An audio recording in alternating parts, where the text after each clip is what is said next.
বিসমিল্লাহির রহমানির রহিম। আমার তারুণ্যের অহংকার তারেক রহমান সাহেব এর নেতৃত্বে ওনার নির্দেশে আমরা জুলাই আন্দোলনে ঝাঁপিয়ে পড়েছিলাম স্বৈরাচার শেখ হাসিনা পতন করার জন্য। আমরা চেয়েছিলাম এক দফা দাবিতে, যাতে আমাদের নেতা তারেক রহমান হয় বাংলাদেশের প্রধানমন্ত্রী হবে, না হয়তো আমরা শহীদ হব। কারণ আমরা যখন নেমেছিলাম তখন বেঁচে ঘরে ফিরবে সেই চিন্তা করে নামি নাই। আমরা নেমেছি মৃত্যু নিশ্চিত মনে করেই আমাদের আন্দোলনে ঝাঁপিয়ে পড়েছিলাম, আমাদের তারেক রহমানের এক দফা ডাকের আন্দোলনে। সেই আমাদের ফ্যাসিবাদ শেখ হাসিনাকে তাড়িয়ে দিয়ে বাংলাদেশে আমাদের তারেক রহমানকে ফিরিয়ে এনেছি এবং প্রধানমন্ত্রী হয়েছে। আমরা চাইব আমাদের দেশ নেতা আমাদের তারেক রহমান সাহেব বাংলাদেশের প্রধানমন্ত্রী হয়ে এবং দেশকে স্বয়ংসম্পন্ন করে গড়ে তুলুক। আমরা যারা জুলাই আন্দোলন করেছি, অনেকে রাজপথে আহত হয়েছি, নিহত হয়েছি। আমরা চাইব যারা রাজপথে এই 17 বছর আন্দোলন করেছে এবং এই জুলাই শহীদ হয়েছে, আমি সর্বপ্রথম এই জুলাই শহীদে যারা শহীদ হয়েছে তাদের রুহের মাগফিরাত কামনা করি। এবং যারা সুস্থ হয়ে বেঁচে আছেন আমাদের মতো, আমি কিন্তু গুলি খেয়েছি, এই যারা সুস্থ হয়ে বেঁচে আছেন তাদের সুস্বাস্থ্য কামনা করছি। যারা আমাদের জন্য এই দেশ স্বাধীন করার জন্য, স্বৈরাচার মুক্ত করার জন্য যারা জীবন দিয়েছেন, তাদেরকে আল্লাহ যাতে শহীদের মর্যাদা দেয়, জান্নাতুল ফেরদৌস দান করেন। আমরা চাইব যারা আমরা এই 17 বছর নির্যাতিত হয়েছি, আমাদের নেতা জনাব তারেক রহমান এবং বাংলাদেশের বর্তমান প্রধানমন্ত্রী যাতে আমাদের সেই খেয়াল রাখেন, যারা আমরা এই ফেসিবাদের বিরুদ্ধে লড়াই করে বেঁচে আছি। আমরা কিন্তু ফেসিবাদের সাথে লড়াই করেছি জীবন মরণ পণ করে। আমরা বেঁচে ফিরবো, আমরা ঘরে ফিরবো, সেই চিন্তা আমরা কখনো করতে পারি নাই। আমরা ঘরে ঘুমাতে পারি নাই। আমরা রাজপথে আন্দোলন করতে গেলে সেখানেও আমরা সুস্থভাবে ঘরে ফিরে আসবো কি না সেই কথা চিন্তা করতে পারি নাই।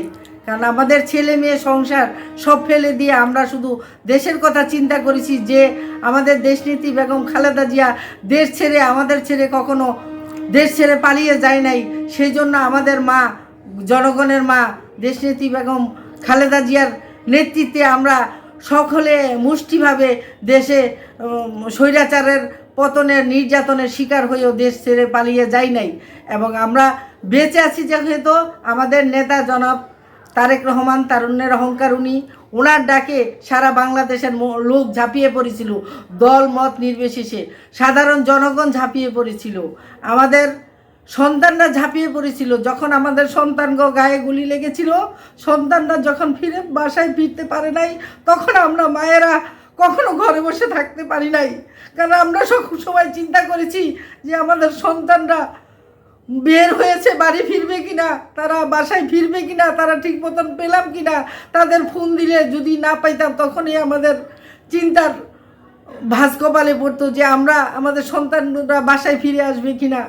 আমি জানি না, আমার সন্তান যখন কলেজে পড়ে, আমার সন্তান ইউনিভার্সিটিতে যায়, তখন গাড়িতে বোমা বিস্ফোরণ হয়, জীবনে বেঁচে আসে কোনো রকম। কিন্তু বাড়িতে আসার পরে যখন আমার সন্তানকে পুলিশে ধরে নিয়ে যায়, আমার সন্তান নাকি যাত্রাবাড়ি পেট্রোল বোমায় আগুন দিয়েছে, সেই সন্তানকে পুলিশে ধরে নিয়ে যায়, সেই দুঃখ, সেই যন্ত্রণা একমাত্র মাই জানে, যে সেই মা কিভাবে এই সন্তানদের রাস্তায় পাঠিয়েছে, ইউনিভার্সিটিতে পাঠিয়েছে। আমরা অনেক নির্যাতিত হয়েছি, আমার সন্তানকে পুলিশে ধরে নিয়ে গেছিল, সেখান থেকে রক্ষা করে আল্লাহ কোনো রকম বাঁচিয়ে এনেছে। তখনকার মুহূর্তে কোর্ট তাকে জামিনও দেয় না, অনেক চেষ্টা করে, সেখানে অনেক কিছু চেষ্টা করে তাকে জামিনে মুক্ত করি। আমার দেশে সন্তান রাখতে পারি নাই, এরপরে বিভিন্ন হামলার শিকার হয়, পুলিশ বারবার বাড়িতে আসে, আমরা বাড়িতে ঘুমাতে পারি নাই। আমার 2টা মেয়ে আমি বাসায় রেখে বের হইতে পারি না, ঘরে আসলে টেনশনে বাঁচি না যে 2টা শিয়ানা মেয়ে আমি ঘরে রেখে যাই, আমার ছেলেটা বাহিরে যায়, আমার মেয়েরা বাহিরে যায়। সেই যন্ত্রণা নির্যাতন সহ্য করেও আমরা এই দলকে ছেড়ে যাই নাই, দুঃসময় দলের পাশে ছিলাম এবং রাজপথে যে কোনো সংগ্রাম, যে কোনো আন্দোলনে ঝাঁপিয়ে পড়েছি। রাত 12টা বাজে আমাদের আন্দোলন করতে হয়েছে, ভোর 6টা বাজে আন্দোলন করতে হয়েছে। সেই আন্দোলনে আমরা বেঁচে ফিরবো কিনা বাসায় সেটা আমরা জানি না, এই অনিশ্চিত মৃত্যু নিশ্চিত জেনেও বের হয়েছি। তারপরে আমরা শহীদ জিয়ার ভালোবাসা, অনুপ্রেরণায় আমার জন্ম থেকেই আমরা এই দলকে ভালোবাসি।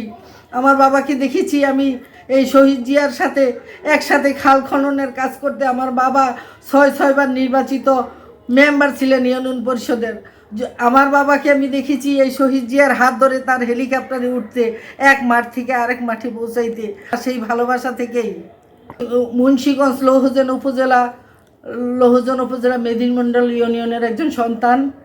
আমার বাবা ওই মেদিনীমণ্ডল ইউনিয়নের 6বার নির্বাচিত ইউনিয়ন পরিষদের মেম্বার ছিলেন।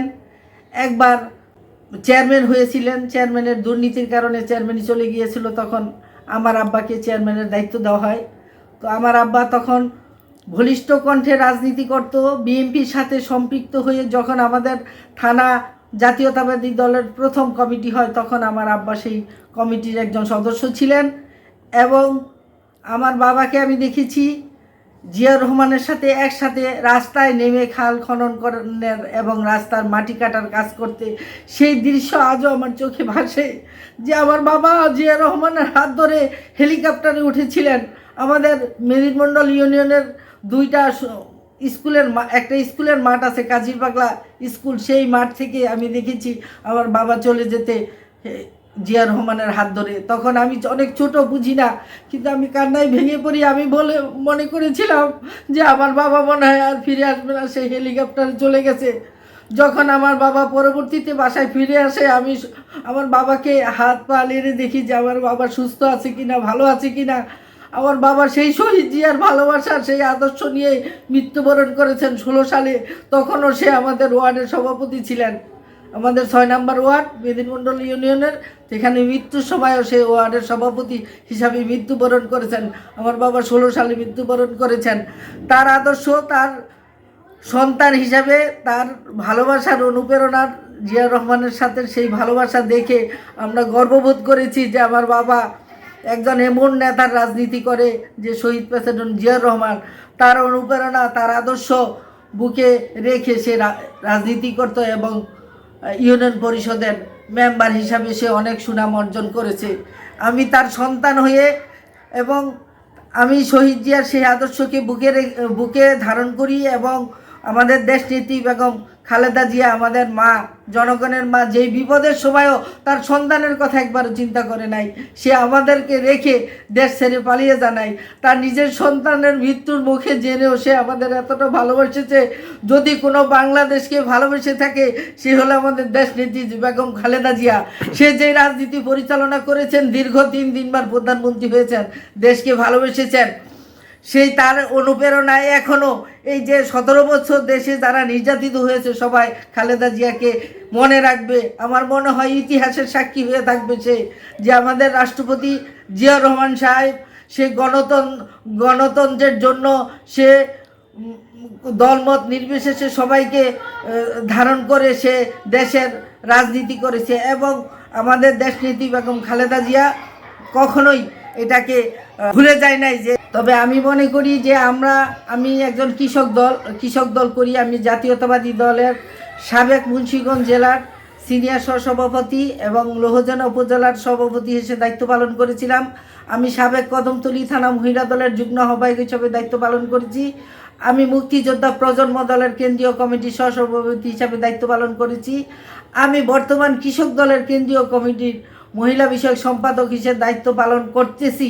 এবং এই 17 বছর রাজপথে আন্দোলন সংগ্রাম করে এবং আমাদের নেতা জনাব তারেক রহমানের ডাকে সাড়া দিয়ে জুলাই আন্দোলনে ঝাঁপিয়ে পড়ি।